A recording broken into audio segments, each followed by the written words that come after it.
ತಾಲೂಕಿನಾದ್ಯಂತ ಮಂಗಳವಾರ ಮತ್ತು ಬುಧವಾರ ನಗರ ಹಾಗೂ ಗ್ರಾಮೀಣ ಭಾಗದಲ್ಲಿ ನಡೆಯಲಿರುವ ಮಾರಿ ಹಬ್ಬಕ್ಕೆ ನಗರದ ಬಳ್ಳಾರಿ ರಸ್ತೆಯಲ್ಲಿ ಸೋಮವಾರ ಕುರಿಗಳ ವ್ಯಾಪಾರ ಭರ್ಜರಿಯಾಗಿ ನಡೆಯಿತು. ತಾಲೂಕಿನ ಮಳೆ ಬಾರದೆ ಕಂಗಾಲಾದ ರೈತರು ತಡವಾಗಿ ಬಿತ್ತನೆ ಮಾಡಿ ಶೇಂಗಾ, ಸೂರ್ಯಕಾಂತಿ, ಜೋಳ ಮತ್ತಿತರ ಬೆಳೆಗಳು ಒಣಗಿದವು. ದೇವಿ ಕೃಪೆಯಿಂದ ಕಳೆದೊಂದು ವಾರದಿಂದ ಮಳೆ ಸುರಿದ ಕಾರಣ ಎಲ್ಲ ಬೆಳೆಗಳು ನಳನಳಿಸುತ್ತಿದ್ದು ರೈತರ ಮುಖದಲ್ಲಿ ಮಂದಹಾಸ ಮೂಡಿದೆ. ಹಿಂದಿನಿಂದ ಹಿರಿಯರು ನಡೆಸಿಕೊಂಡು ಬಂದ ಸಂಪ್ರದಾಯದಂತೆ ಪ್ರತಿ ವರ್ಷವೂ ಮಳೆ ಬರಲಿ ಬಾರದಿರಲಿ ಶ್ರೀ ಗೌರಸಮುದ್ರ ಮಾರಮ್ಮದೇವಿಯ ಜಾತ್ರೆ ನಂತರ ಪ್ರತಿ ಮಂಗಳವಾರ ವಿವಿಧ ಗ್ರಾಮಗಳಲ್ಲಿ 1 ತಿಂಗಳವರೆಗೆ ಹಬ್ಬವನ್ನು ಸಡಗರದಿಂದ ಆಚರಿಸಲಾಗುತ್ತದೆ. ಕಳೆದ ವರ್ಷಕ್ಕಿಂತ ಈ ಬಾರಿ ಕುರಿ, ಮೇಕೆ ಬೆಲೆ ದುಪ್ಪಟ್ಟಾದರೂ ಸಹ ಖರೀದಿಸಿ ನೆಂಟರಿಷ್ಟರು, ಬಂಧು ಬಳಗ, ಗೆಳೆಯರನ್ನು ಹಬ್ಬಕ್ಕೆ ಕರೆಯುವ ಪದ್ಧತಿ ಹಿಂದಿನಿಂದಲೂ ನಡೆದುಕೊಂಡು ಬಂದಿದೆ.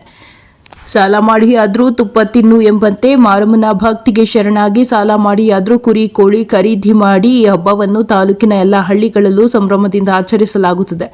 ಒಂದು ಕುರಿ ಬೆಲೆ ಕಡಿಮೆ ಎಂದರೂ 5,000 ರು, ಟಗರಿಗೆ ಮೌಲ್ಯ 12,000 ರು ಹೆಚ್ಚು ಇದ್ದು ಮಾರುಕಟ್ಟೆಯಲ್ಲಿ ಉತ್ಸಾಹದಿಂದ ಕುರಿ ಖರೀದಿ ಜೋರಾಗಿತ್ತು. ವರದಿ ಮೌನೇಶ್ ಆಚಾರ್, ಚಳ್ಳಕೆರೆ.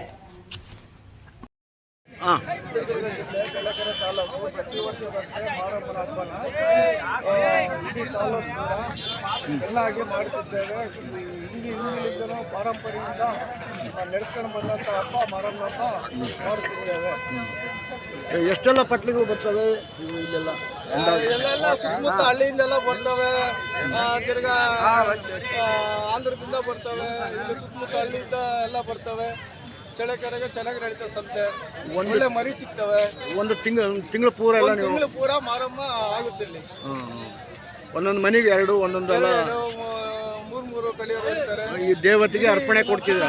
ಜಿಲ್ಲೆ ಚೆನ್ನಾಗಿ ಮಾಡ್ತೇವೆ ಹಬ್ಬ. ದೇವ್ರ ಹಬ್ಬ ಇದು, ಖುಷಿಗೆ ಮಾಡೋದು. ಚೆನ್ನಾಗಿರ್ಬೇಕು, ಬಾರೂಟ ಹಾಕ್ಬೇಕು ಎಲ್ಲರಿಗೂ, ನೆಂಟರನ್ನ ಬಂದವರಿಗೆಲ್ಲ ಚೆನ್ನಾಗಿ ಹಬ್ಬ ಮಾಡ್ಬೇಕೆಲ್ಲ ಜನ ಖುಷಿಯಾಗಿ ಮಾಡ್ಬೇಕು. ಚಳ್ಳಕೆರೆ ತಾಲೂಕಿಂದ